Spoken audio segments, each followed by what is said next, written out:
భీమవరం వైఎస్ఆర్సీపీ మాజీ ఎమ్మెల్యే గ్రంథి శ్రీనివాస్ చేసిన తాజా వ్యాఖ్యలు రాజకీయ వర్గాల్లో చర్చనీయాంశంగా మారాయి. ఆయన ఆంధ్రప్రదేశ్ డిప్యూటీ సీఎం పవన్ కళ్యాణ్ ను కలవాలనుకుంటున్నాను, అపాయింట్మెంట్ ఇస్తారా అని పబ్లిక్ గా ప్రశ్నించారు. భీమవరంలో జరుగుతున్న పేకాట వ్యవహారంపై ఆయన కీలక వ్యాఖ్యలు చేశారు.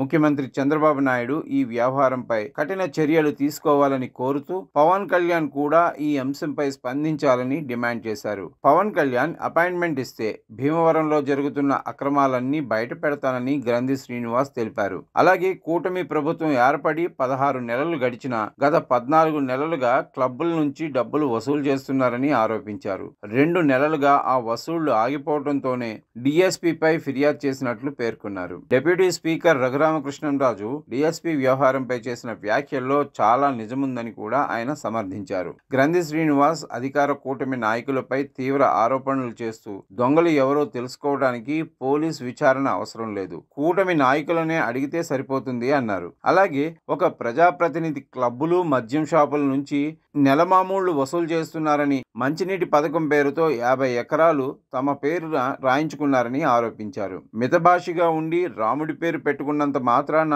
ఎవరు రాముడు అవరు అంటూ ఆయన వ్యాఖ్యలు చేశారు.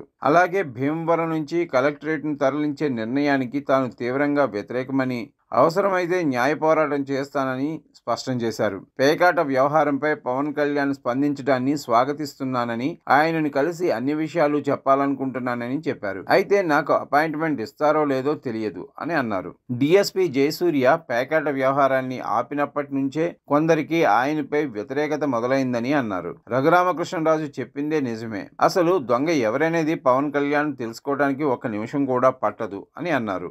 గమనించదగ్గ విషయం ఏంటంటే 2019 ఎన్నికల్లో గ్రంథి శ్రీనివాస్ వైఎస్ఆర్సీపీ తరపున పోటీ చేసి జనసేనాని పవన్ కళ్యాణ్ పై విజయం సాధించారు. అయితే ప్రస్తుతం ఆయన వైసీపీకి దూరమై జనసేనలో చేరతారనే ప్రచారం ఊపందుకుంది. ఈ నేపథ్యంలో ఆయన చేసిన వ్యాఖ్యలు రాజకీయంగా కొత్త చర్చకు దారితీశాయి.